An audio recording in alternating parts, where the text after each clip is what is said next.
tahun 2017. Setelah memilih dan menyeleksi desain jersey Sriwijaya FC tahun 2017, akhirnya tim manajemen Sriwijaya FC memilih desain yang dibuat oleh Yanuar Alwan karena sesuai dengan penilaian dan kriteria manajemen. Menurut Yanuar Alwan, pemenang desain jersey SFC 2017, ia tidak menyangka dapat menang karena dapat mengalahkan 312 desain dari peserta lainnya. Untuk desain jersey yang dibuatnya masih menggunakan warna kuning yang merupakan warna kebanggaan SFC dengan lambang Garuda yang melingkar.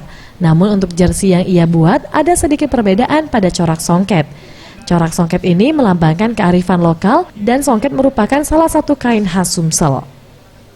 Ya banyak sih referensi dari desain yang dulu-dulu seperti Garuda, terus gambar songket yang ini. Cuman songketnya dimodifikasi sedikit sih.